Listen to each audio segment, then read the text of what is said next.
What's up guys, welcome to the first Profound Studios tutorial of 2021, and today we're going to be going through how to create tech house in the style of Mark Knight.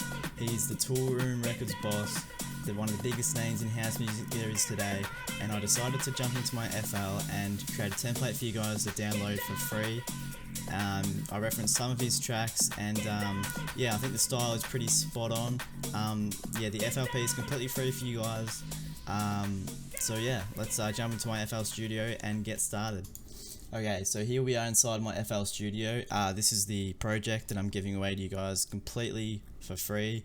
All I ask in return is that you drop a subscribe below if you can. It really helps out the page. And so yeah, let's get started. I won't make this tutorial too long because you can download it yourself and go through everything. So I'll just run through some key aspects, I suppose. So let's just listen to some of the track for a start.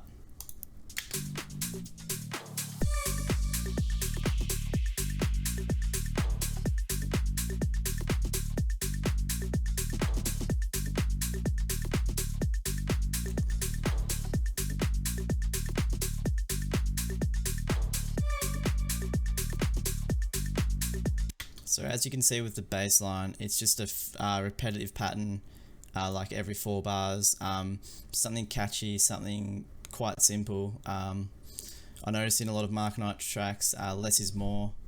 His bass lines are relatively simple in the terms of the MIDI pattern, and then he utilizes a lot of different drums. So I have, I've got 2 shakers happening. I've got a top loop with some hats. I've got a closed hat and an open hat, which I've panned left and right. I've got a clap and just a backing sort of clap to add variation on every 4th clap, which I'll show you what that sounds like. I'll just solo them both. Just sort of to give it a little something different every 4 bars, otherwise it gets a little bit too repetitive. With house music, you've got to find ways to spice things up, considering it is quite a repetitive genre. So yeah, let's listen to the breakdown and then we'll go into the drop as well, and I'll explain further.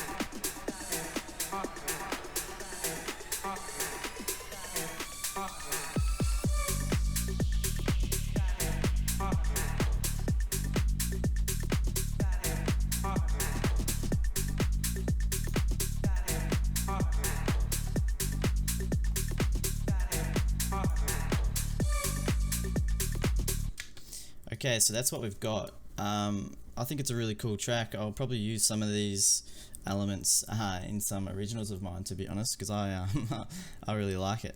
But so we'll go through the breakdown.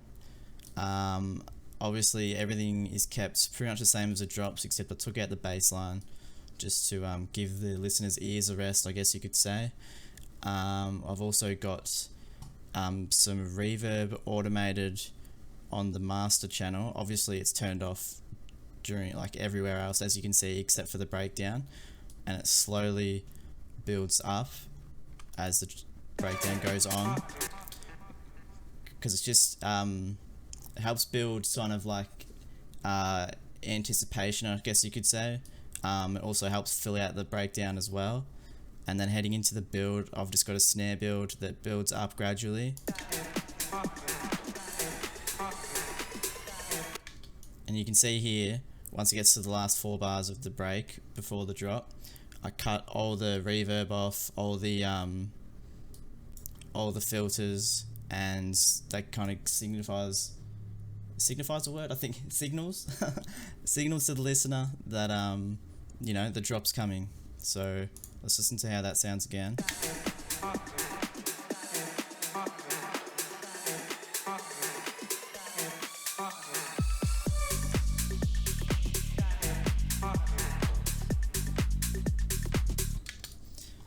Okay, so yeah, as you can see, it kind of builds that tension, the anticipation, and then once it cuts and the drop hits with the crashes in there as well, it kind of just gives that release, like, oh, finally, you know.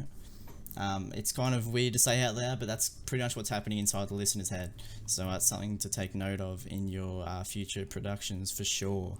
I've also got just a cool delay happening in the drop, just to give the vocal some variation. I'll just find the vocal here, and I'll show you what that sounds like when it's soloed. Whoop. See how it kind of echoes out a bit with the delay here, and then it turns off when the vocal's playing, and I'll turn it back on. So I'll show you again what that's like.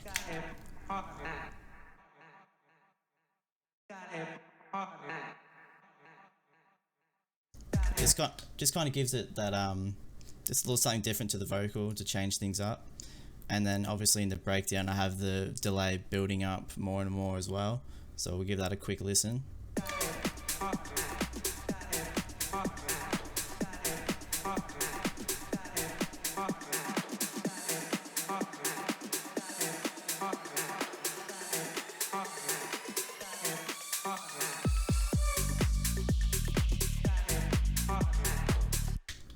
So yeah, I think that's a pretty cool, some cool tricks to add to your breakdowns, or at least consider and try out. I also, with the lead stab here, which I just found on Splice, I reversed it every at the end of every few bars or so. So I'll just give you a listen to what it sounds like solo. It just kind of adds a little cool effect, I guess you could say, instead of just having a stab on its own. Yeah, it's just another case of just finding ways to add variation to the track, because yeah, as I said, house music is very repetitive, so it's up to you to decide how to make it not so repetitive. It's yeah, it's as simple as that. Once you got the main elements down, it's just a matter of finding ways to implement how it can be more catchy, more exciting to the listener. What else can I go through for you guys? I've got a pluck here that goes through the whole track in Serum, and it just sort of carries the track in a way, it gives it a groove. It's really quiet in the track, so I'll solo it out for you guys. Just something to, I guess, sort of add an extra groove to the track, along with all the drums. And what else do we have? We have in terms of effects, I kept the effects quite simple, because if you've done your job properly in terms of adding, you know, tension and release, you won't need too many effects. So all I have here really is a short sweep. I got a downlifter, crash, an uplifter, and that's pretty much it for effects. Relatively basic, but yeah, less is more. If you've done your job properly, building tension and release in other ways, you won't need that many effects. And it's important, I would say, to add effects later in a track rather than earlier, otherwise you're going to rely too much on effects. But yeah, I hope this project file helps you guys. Like I said, it's completely free. All I ask is that you please do subscribe to the channel. It helps me out a lot. We've had a lot of support on the channel lately, and yeah, it's I'm very grateful, so thank you everyone. That's it for this tutorial. I'm going to get back to uploading at least weekly, maybe a couple times a week. We'll see how that goes. But yeah, let me know in the comments your thoughts on the tutorial, your thoughts on the project, whether it helps you or not. Let me know what you want to see next. Ways, you know, jotting down new ideas on what to create for you guys. So yeah, that's it for today, and I'll catch you guys next week. Alright, see you later.